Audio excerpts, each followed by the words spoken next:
It's okay.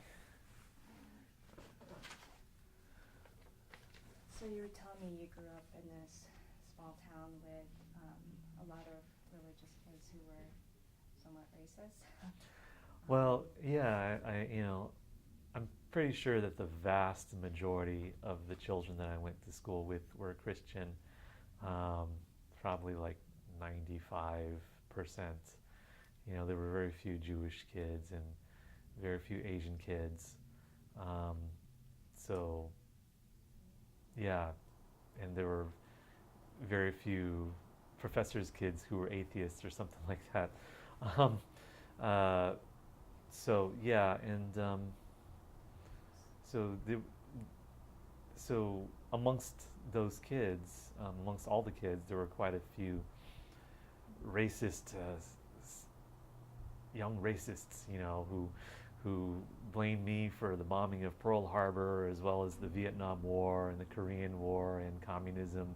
And this was during the Cold War. I graduated from high school in 1988, so um, you know, and there was just a lot of racism against Asians. I was called a lot of names: chink, gook, Jap, and everything else. Commie, pinko, faggot. Even though certainly on the heterosexual side of that spectrum. um, But did they automatically assume you were atheist, or did they know? Did you tell them that you were, what your religious affiliation was, or did they not care? Did they just think that just because you look different, then you're automatically not a Christian? I think somehow or another they figured out, or I told them, or asked them questions in such a way that they could figure out that I didn't know what God was. I didn't know who Jesus was, and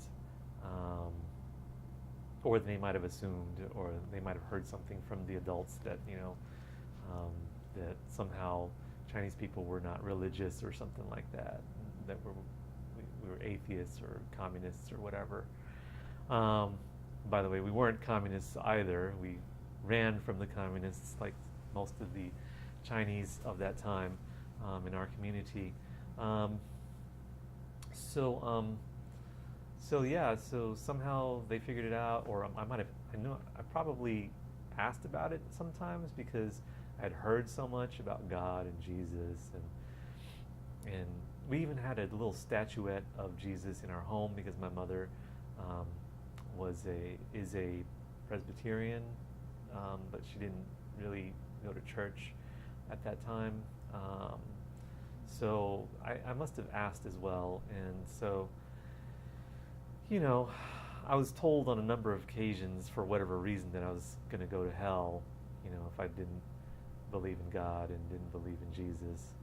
Um, and I didn't. So I took that in the context of all the other things that the kids said. It was just another mean thing that the kids were saying, and I'm sure that some of them were saying it to be mean, and some of them were saying it because they were just informing me, and some of them were saying it because they thought maybe I should believe in God. But at the time, I just felt like, you know, these people just hate me. Just like all these other kids who apparently hate me. They were just another one of those, just them. And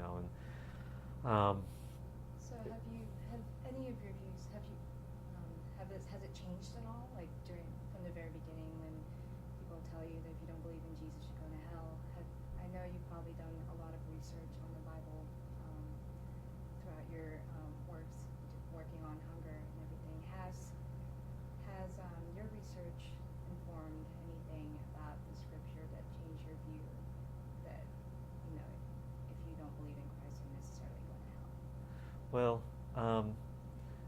let me just. Oh my god, I even have my. Sorry. I don't even have my thing on. Totally forgot about that. Well, I'm going to repeat that question.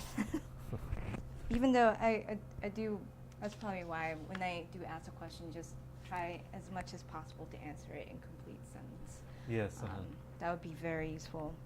But I guess my question for you again is, throughout your years of working as a hunger activist and doing research on the scriptures and various religious groups, has it changed or informed your views of how you see Christians? And yes. Well,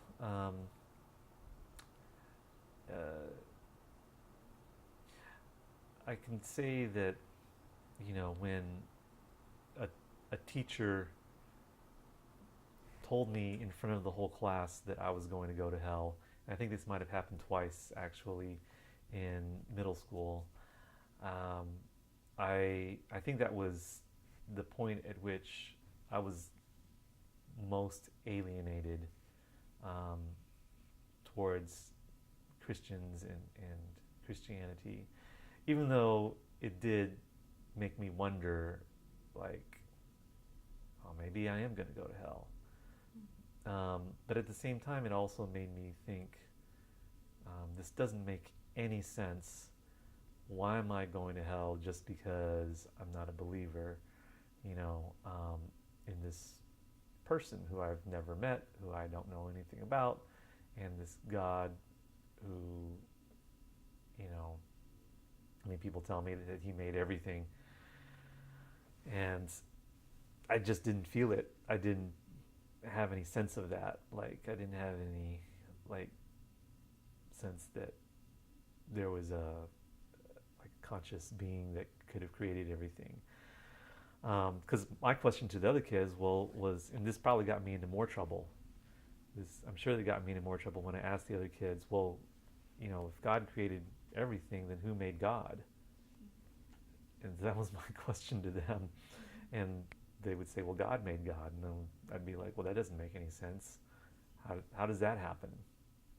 So none of it made any sense to me, especially as I grew older, the idea that, I was the one who deserved to go to hell just for not believing.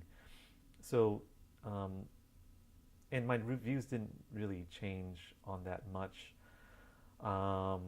until I actually started reading the actual Gospels themselves, and I realized, wow,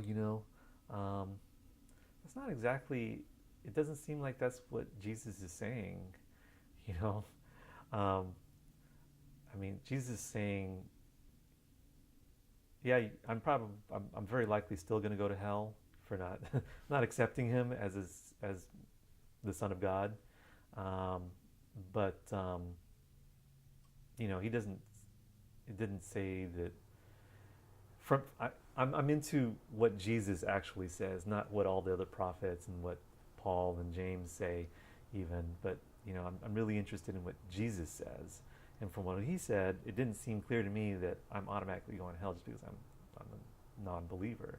It also contradicted what I was being told at school, that all these people were going to heaven just because they're believers. Because I was when I read the Gospels, I was like, "Whoa, Jesus is this hardcore, radical, human who's like demanding a lot, and he's saying, a lot of you are not going into my kingdom because of what y'all are doing and how you're living your life." And as I read further, my biases were being completely dashed, because from growing up in what I consider the Deep South, East Texas, College Station, there was a lot of focus on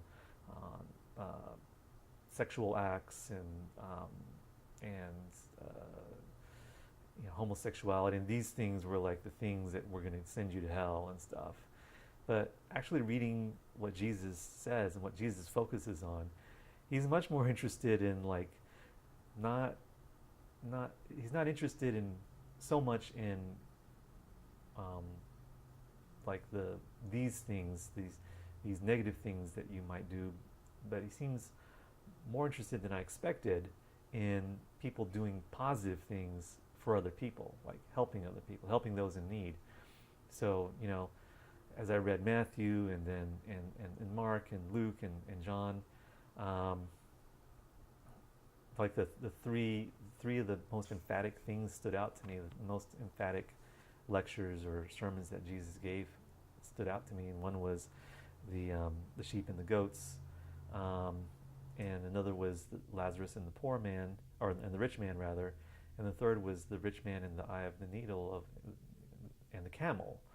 And I was like, these are three of the most emphatic things that Jesus spoke about, and they're all about giving what you have and what you can give to help other people, those in need.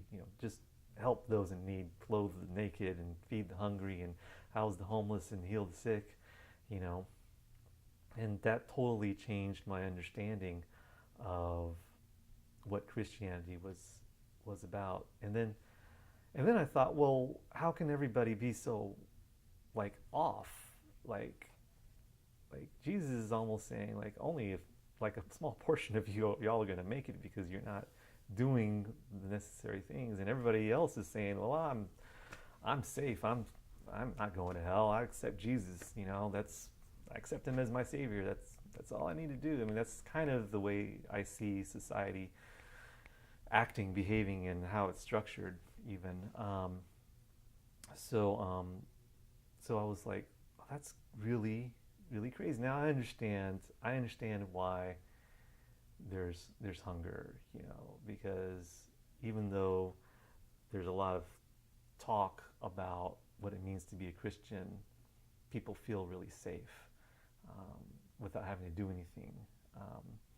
Where do you think that safety comes from? Is it from the Bible itself, or is it from other things in their life? I'm kind of wondering where that feeling of safety lies, at least for the Christians or liberal Christians that you've spoken with. The liberal Christians, or the Christians that interpret the Bible liberally. Or liberals or Christians or non-Christians, yeah. Yeah, I think the safety comes from the interpretations of the Bible that are common within the various Christian sects or Christian denominations.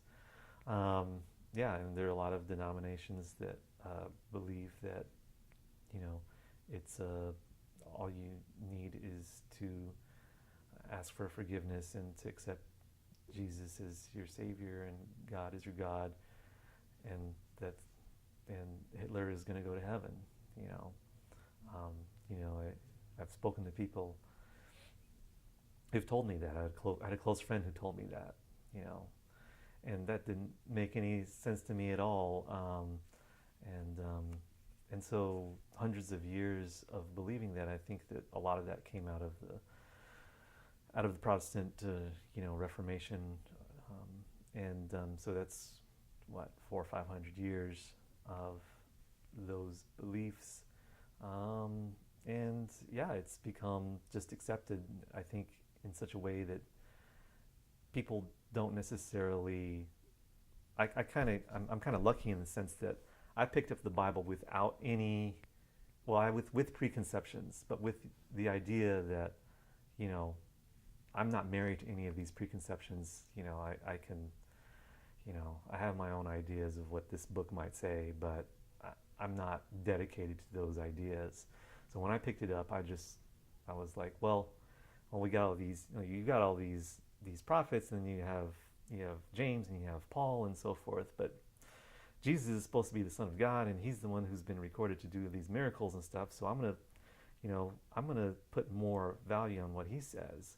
I think how a lot of people get the Bible is through their priest or their preacher, their pastor, and so the pastors filter the Bible for them, but if any person with common sense just picked up the Gospels, the four Gospels, the four main Gospels, they would see Jesus is pounding the table here on feeding the hungry, and that he's saying directly, if you don't do this, if you turn your back on the hungry, you turn your back on me, and I'm going to send you to hell. like, like I was flabbergasted. I was like, whoa, this ain't the Jesus I grew up with. This is a Jesus that makes a lot more sense to me. Now, I may very likely still be going to hell, but because it makes more sense to me, um, Christianity itself, and in some ways, a lot of Christians make more sense to me, and I feel more comfortable.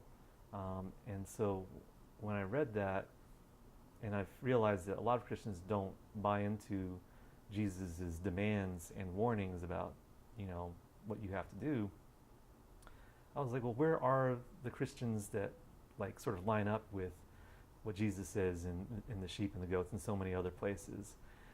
And when I discovered then I looked more into Dr. Sider's work, and I was like, whoa, okay, so this man seems to be, he seems to be right on target with what I'm reading here.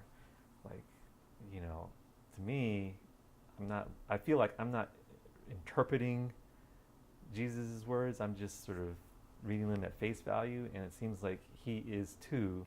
So I was really interested in Dr. Sider and his beliefs and works, and that's when I started communicating with him. What part of Dr. Sider's work stood out to you most when you read his books?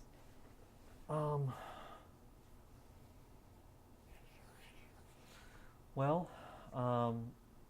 yeah, basically that he believed that there is this necessity of helping those in need, and that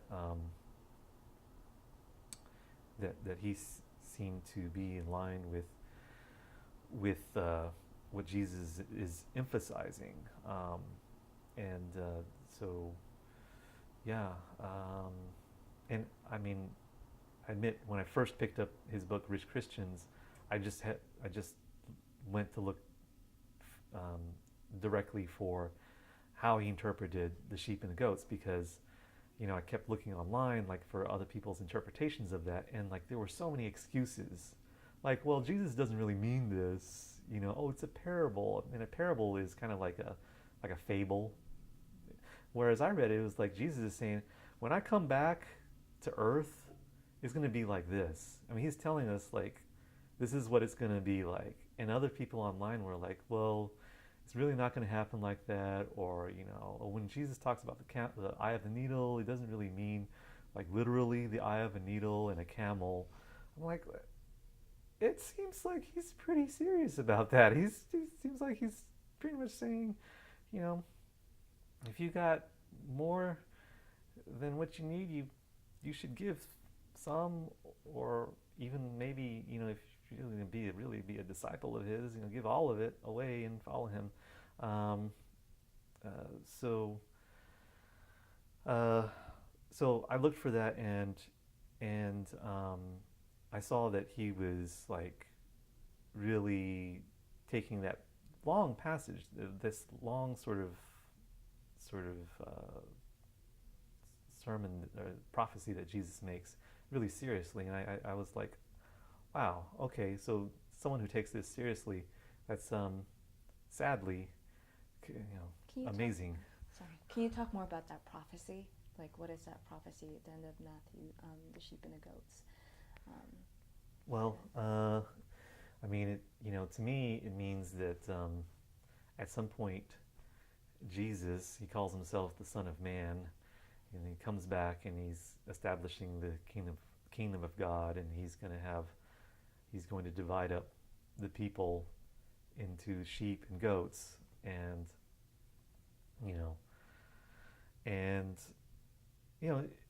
in the prophecy he talks to both the sheep and the goats, but the point is that the sheep didn't turn their back on the poor and the needy and the hungry and the naked and the homeless and the sick and even the imprisoned, Jesus says, because that's what the goats did. They turned their backs on the people in need and who were suffering. And Jesus is saying, well, at that time, and I think Jesus was saying that time is coming soon. Um, he said, well, the sheep are going to go to heaven and go to get into the kingdom of God, and the goats are going to suffer in hell. Um, and so it seemed pretty black and white to me. It seemed pretty stark, you know. The only question to me was like, how much do you have to help the needy in order to be considered a sheep, and how often do you turn your back on those in need and those suffering before you become a goat? So that was one of the questions that I asked Dr. Sider, and he said he wasn't quite sure, but that there was a line, you know, that there is a line drawn, and you know, if even if you believe in God and accept and trust in Jesus, that you could end up being one of the goats. Okay. Speaking of goats, I'd like to talk more about the goats, actually, very specifically. It's there. Dr. Sider mentioned that wealth in general is not necessarily evil. I mean, let me start off with, who do you think these goats are? Is it the ones that turn their back on the poor? What is their lifestyle like? Who do you think these people are? Like, how do you imagine them? How do they live? Well, you know, I'm not a Christian, so I don't really have a theory on who ends up being a goat. I mean, if Dr. Sider can't figure that out, then I can't. But I can look at society and I can see that obviously there are people who can give the vast majority of their wealth away, and they wouldn't even notice it in their everyday life. So those are the people who are like the most greedy, like people probably with like certainly people with $100 million or more, which, you know, constitutes many, many, many thousands of people at this point, you know, and they control many trillions of dollars worth of wealth. Like, what do you do after you have $100 million? Okay, I mean, you can only live in one place at a time. You can only vacation at one place at a time. You can only be driving one car at a time.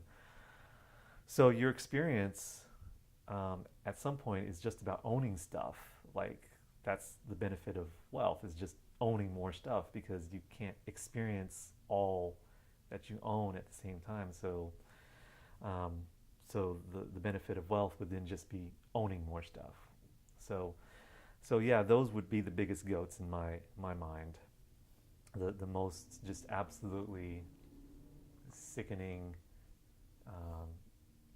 in their addiction or their need for hoarding wealth, you know. And then it's sort of like Dr. Sider was saying, sort of graduates downward, where, you know, or it gets down to people like me, you know. I mean, I could tithe if I wanted to, you know. At this point in my life, for most of my life, I lived in, you know, I didn't really have much money. I was kind of just scraping by. I was mostly underemployed and unemployed for the vast majority of my life. Now that I'm married and we have 2 incomes and so forth, and I could probably tithe, but I would feel it. I would certainly feel it. You know, it would make a difference in my life. I mean, you know, so like it's, you know, like he was saying, I believe too that there is a sort of like different levels of goatness, you know, and especially we in the wealthy world, we're almost all like to some degree goats, because there are, you know, like Syrian child refugees and kids who've been conscripted into horrible military organizations, and just, you know, children who don't have the basic ways of surviving clean water, or you know, enough nutrition or whatnot, like basic nutrition, like they don't have like salt in their diet or something like that. They're getting diseases because of these simple things. yeah, compared to them, the vast majority of Americans are, yeah, we could spare some cash, you know, $20, $30, I'm sure, from everyone here. And if we did that, you know, there would be a lot less. $30 billion could end hunger. $30 billion, so that's $30 from a billion people. So, you know, Is that for people who would say that money doesn't solve everything too? That they say that, of course, there's political organizations that are sort of inefficient, and there's lots of economics involved. Are you saying that just giving money to certain organizations can circumvent all of those politics and economics, and how? yeah, I think this is where me and Dr. Sider sort of deferred a bit. We can check the interview, but he was saying that the issue of hunger needed political action to be resolved, like serious political action. Like, and I think that actually hunger could be abolished through private means alone, because or virtually abolished. I mean, there are some places in the world that are inaccessible to some of these private organizations, like in the middle of a war zone. But even in Syria, the World Food Program is able to lobby their way into some of these besieged towns where people have been trapped for months, you know.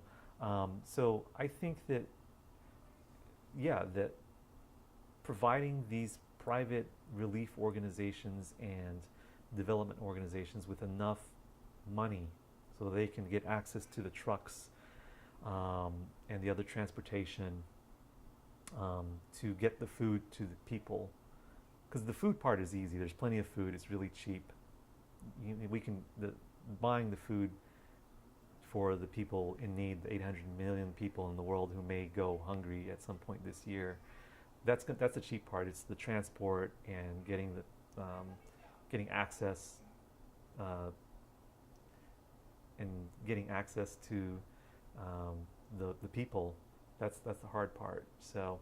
What do you?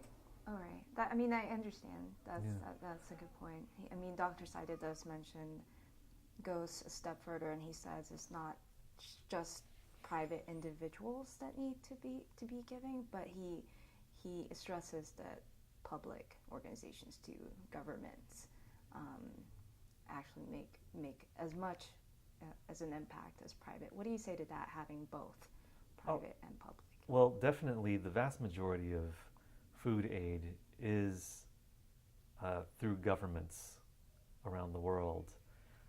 National governments try to feed their own people, their own hungry, try to give them enough food and enough nutrition.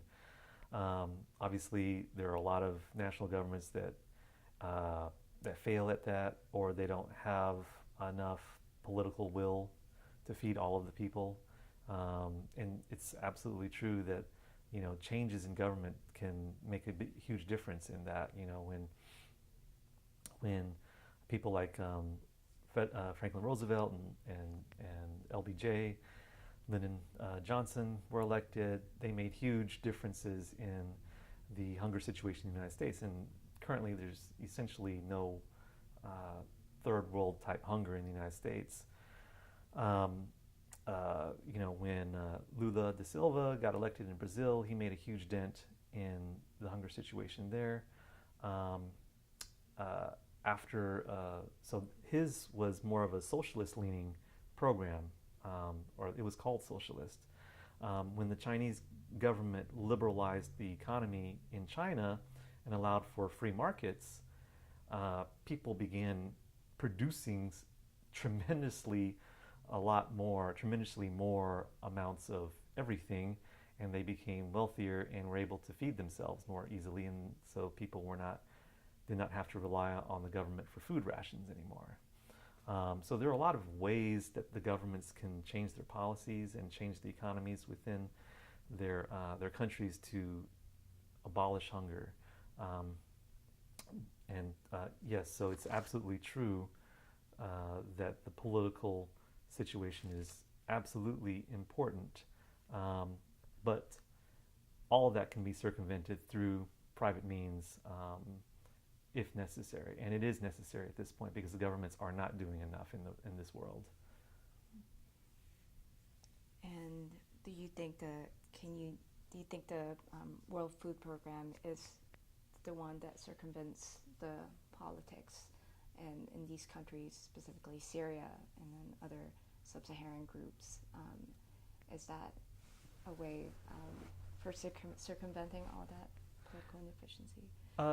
Yes, I think to me the World Food Program is the most efficient and the most effective at avoiding having to rely on governments, but at the same time effective at dealing with governments. For instance, they would have to get an agreement with the Syrian government and with the Russian government in order to avoid the bombs, in order to get into some of those Syrian cities. So they deal with the governments insofar as they have to in order to get food to people, but they're not necessarily relying, they're not selling themselves out to governments. They're not giving food to corrupt governments, giving money or food to corrupt governments to distribute, because that's one of the myths. That's one of the. It's true that sometimes it happens, but certainly not enough for us to stop giving to organizations that deal in food relief. Like sometimes corrupt governments do end up with some of the responsibilities of taking foreign aid and using that to distribute food or medicine to the people, and sometimes those governments don't do that. So, but World Food Program circumvents all that. Perfect. And I like how you mentioned responsibility. Can we talk a little bit more about that in terms of, we talked about individual responsibility on helping the poor, and then public organizations, government organizations. Are there any specific groups that you feel should be compelled to be more responsible for helping those in need, that can people people starving in those places that you mentioned? Well, Dr. Sider confirmed, what I was thinking and feeling as I, look at all the magnificent churches and look at all the activities that they do here in the United States. He confirmed that yes, the church budgets are enormous. Like the amount of money that is being donated to churches is enormous. All right, one second. Well, your mic. Ooh. It's not even 1 o'clock yet. Oh, hi, I'm sorry. I said 1 o'clock. I did late checkout. Gotcha. I'll put you down. Thank you so much. Should have locked the door.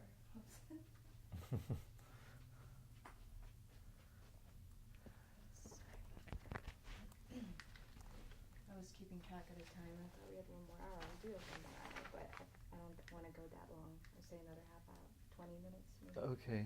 Yeah. So we'll go yeah. quickly. Just 1 second. Okay. Can you go ahead and repeat what you were saying about Dr. Sider and your views? Yeah, Dr. Sider confirmed with me that yes, the churches in America are collecting enormous sums of money from their parishioners and their congregations, and that very little of it actually goes to helping like the most extremely needy, and a small portion of it goes to helping needy people in the United States, and then even far less of that goes uh, goes towards like the absolutely, desperate people. The 18,000 children who die every day of diarrhea and lack of certain medicines, very simple medicines and foods. Um, if just some fraction, if just some tithe of the tithe, let's say, of you know uh, of Christians here in the United States were to go there, there would be no hunger. There probably wouldn't even be any poverty in this world, extreme poverty, that is. So I believe that the churches, whether they're large or small, um, according to their own beliefs, should take more responsibility. And I know that I'm not supposed to say that because I'm not a Christian, right? So like who am I? I'm just like somebody knocking on the door. Hey guys, there's poor people. There's kids out here who need some food. Like that's all I am.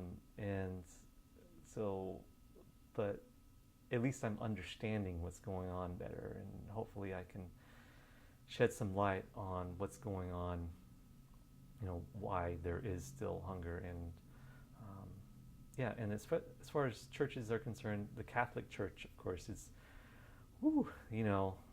that's the biggest, that may be the most powerful, wealthiest non-government organization in the world. Their wealth is probably in the trillions of dollars. The budget was estimated just in the United States to be well over $100 billion a year. And if they wanted to, if they asked all the Catholics in Europe and in North America and Canada, I mean, not Mexico, but United States and Canada, if they asked all of them to hey, pitch in $100, let's end global hunger, it would happen. It could easily happen. They could end global hunger out of just their own wealth. So for how long, actually? How can they end global hunger infinitely or indefinitely? How do you see that as some sort of, in the long term, just this donation and giving money from the Catholic Church? Yeah, well, first of all, they'd have to do it efficiently. I'm not sure how efficient the Catholic Relief Services are.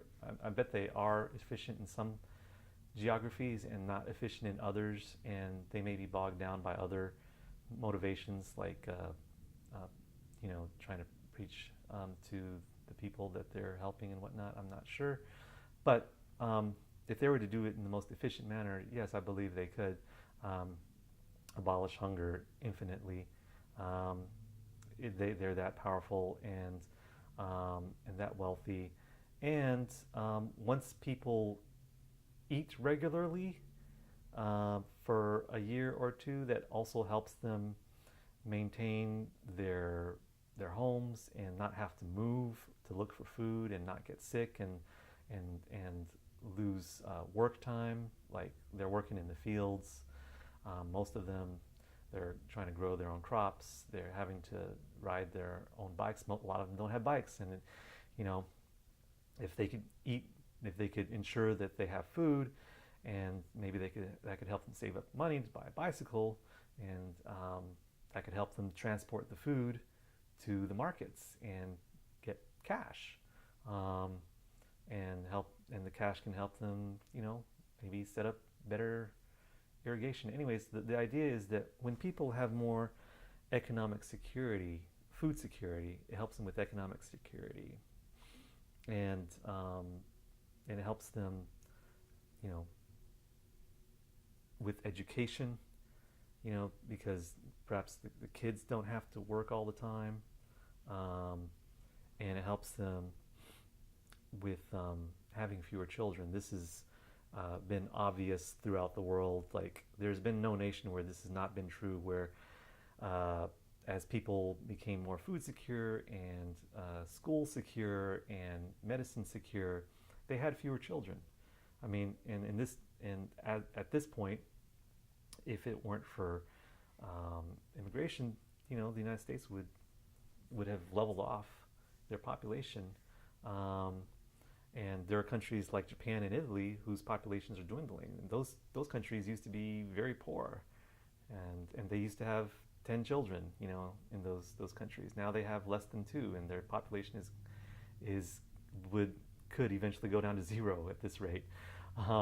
So that's the arc. It goes from people trying to have as many children as possible because they know that some of them will die for lack of food, lack of medicine, dirty water, and so forth, to the point where they got clean water, they got plenty of vitamins, they've got basic medicines, they know their kids are going to survive and possibly go to school, so they have fewer children, they invest in books more for their fewer children and invest more in each child and have fewer children. So yes, it could go on infinitely, because once you start the process of economic development, the further you get down the road, it feeds on itself, and there's less and less need for food aid. Okay, great. That's good to know. I understand. I feel like it's hard to argue against whatever you're saying in terms of the economics of poverty. It's very clear. I've studied economic development for a long time too, and that is exactly, they model the population growth and income and access to fertilizers. Microfinance loans is wonderful, and I'm still wondering. I want to focus more on what you were talking about, the solution aspect of the graduated fight to the Catholic Church. Say they have $30 billion. If they have that money, they pull that. Somehow all the parishioners give. Do they give that to the Catholic Church, or straight to the World Food Program, or should the Catholic Church give to the World Food Program? What is, I'm trying to figure out. That's a very good question.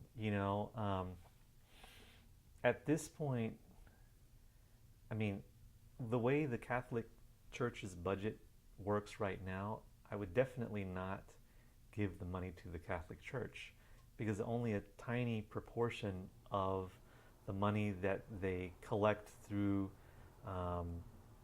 tithing or through other means, through their hospitals and colleges and so on and so forth, only a tiny proportion actually goes to helping those in dire need. So if I were just an individual Catholic, I would donate directly to the World Food Program, because we know that they are extremely efficient. I think something like only 7 or 8% of that money goes to like non-food related work that they need to do in order to run the organization. Like almost all of it, the vast majority of it, like well over 90%, goes to buying food and delivering it. And then you compare the Catholic Church, the vast majority of that goes to, there's some good things. I mean, they maintain their churches, they have to pay their priests, they're running colleges and hospitals, which I think though are also sustaining themselves through tuition and medical bills and so on and so forth. But only a tiny fraction of the money that they collect every year goes to actually helping the needy. So it might be the exact reverse, whereas 93% of the World Food Program money goes to buying food and delivering it. 93% of the Catholic budget does not go to, probably more than that, but say 93% does not go to those in dire need. At least I'm talking about the American Catholic Church budget. It's not clear about the European Catholic churches. There's a lot of vagaries and secrecy perhaps, or just lack of disclosure regarding where all the money goes, and how much money the Catholic Church actually has and how much real estate they own and how much their businesses are worth. Great. Gonna ask you a couple more questions. We don't have time. We only have 10 to 15 minutes left. Okay. I'd like to go back to Dr. Sider a little bit more. Yeah. Is there anything that he mentioned about, I know he said wealth is not necessarily evil because we need wealth. Hey, can we talk about him Yeah. wanting to, wanting me to, convert or whatnot? I'd like to that last. I didn't feel like that's central to our narrative, in terms of conversion. I would like, since we're talking about all the inefficiencies, economics and everything, if you just go back to the idea of wealth, for people out there, he said, pretty much if you live in developed world, especially most people in America does not know poverty as much as it is in other countries. So we are all, in some sense, a part of this network of not giving enough. Maybe. What do you have to say about the idea that wealth is not necessarily evil, and how do you agree with what Dr. Sider said? Like people like, I don't know, somebody who has a car, a house, is that okay? Do they need to give? What is your say on that? Is it it's like pro-poverty? It's just. I mean, it's just. I think it's kind of it's almost a moot question, because if just 500 million of us gave $100 or something, that'd be a huge sum of money. I don't know if we even need to talk about people sacrificing their cars and their, but if the 1 billion wealthiest people in the world, just gave $50, that includes the people in the middle class, and I mean, there's probably about 2 billion sort of people in the world that live like pretty comfortably, kind of like Dr. Sider lives. I mean, he lives in a 2-bedroom house with his wife, and doesn't buy luxury goods or anything like that. So there's got to be, about 2 billion people who kind of live at least at that level.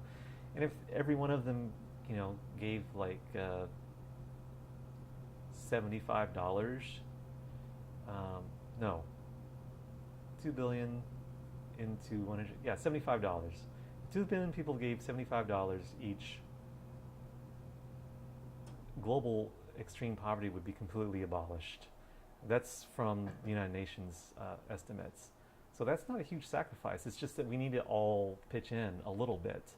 I guess I was not going more about like whether people should sacrifice their cars or houses. I was more getting to the point whether you think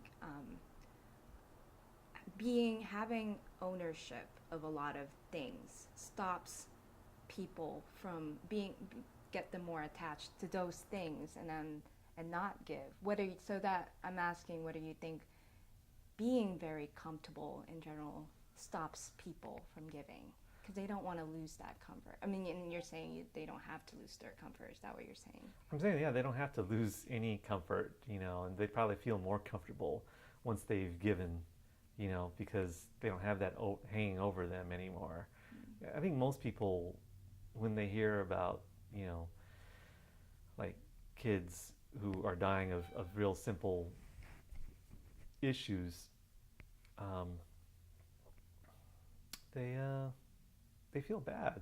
They feel bad. They feel a bit of guilt, or a lot of guilt, and then they come up with some rationalization. Like, well, I give to my church, or well, I can't give because charity starts at home, or I'm in debt, and most Americans are in debt. So but it's those rationalizations that really get to me. You know, the excuses, like, and I think that's why even people who have read the Bible and read Matthew's Matthew's recollection of Jesus's sheep and goats sermon, you know, even people who've read that, they rationalize that. Christians rationalize and say, well, Jesus doesn't really mean that. So he doesn't really mean I'm going to hell because I've turned my back on the poor and I've therefore turned my back on Jesus. The rationalization is, you know, and that's where my work as a therapist comes in, because these rationalizations dog my clients every week, and they come in and I have to help them identify how they're rationalizing their bad habits, you know. So this is like a very fundamental aspect of human nature. It hurts us just a little bit to give money to something that doesn't give back to us immediately. There's a little bit of pain there. And so people rationalize to themselves something so they don't have to feel that little piece of pain. And it's difficult for people to foresee how good it feels later on, to think to themselves, hey, you know, I just gave a little bit of money so that some kid in Syria, where we're fighting a war, can eat. You know, I think about that. That makes me feel good. You know, and I think about that, and I think, oh, I want to do that again. You know, I want to do that. I want to, you know, make another small donation. So, I just hope that people can really think about their rationalizations and the excuses that they make, because that's really, you know, at the root of a lot of this, I think. What did you say the number one excuse was in not giving to the World Food Program? Or yeah, to just food relief. The number one excuse to not giving to food relief programs is probably that they don't think that it helps. People don't think that food relief or nutrition programs in third world countries help. Why do they think that? What is the reason? It's just it's just the security blanket of cynicism. You know, if you're cynical enough, you feel safe in that you don't have to do anything, because nothing can be done for anything or anybody. You know, so it's just this feeling that the world can't be helped. Nothing can be helped. But more literally, they can say to themselves, well, those organizations are just exploiting the poor, or they're just taking my money, or the food never gets to the poor people, you know, which is absolutely not true, of course. Or they'll say, well, I don't want to give a man a fish. They should learn how to fish. Well, why don't you help teach them how to fish? Because that's what those organizations are doing too. They're teaching people how to farm better, you know, how to take care of their children better, you know, how to provide better nutrition and provide some bit of schooling. So there's just plenty of excuses. I've heard them all because I've talked to many people about this topic, and and yeah, it doesn't, you have to have a bit of imagination to feel gratified that you're helping someone on the other side of the world, or in the southern hemisphere, or maybe just across the border in Mexico. You have to really imagine that child or that person doing better. Whereas if you buy something with that money, you realize that gain immediately. You know, you can see it, you can feel it. Even if you donate to your church, you can say, oh, well, look at this nice building, look at the nice things that they do, and oh, they had a dinner for people who, you know, don't have turkey on Thanksgiving and stuff. But it's harder to imagine the the benefits and the gratification that comes from helping someone who's completely, in some ways, very foreign to us. So, but that kid exists. That kid is me and you, and I think if we really believe in equality, we have to say that that kid is equal. That kid is equal to me. We're the same. We are of the same value. I think that's a really good place to end. Unless you have anything else you wanted to say about whatever Dr. Sider mentioned or anything. Yeah, I mean, part of me is really hopeful, because I know that Dr. Sider has made a real difference.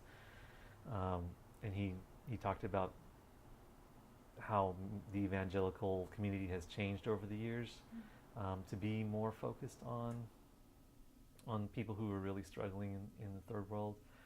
But at the same time, I look at it and say, but Dr. Sider's been doing this for most of his life, and he's quite famous in the evangelical community.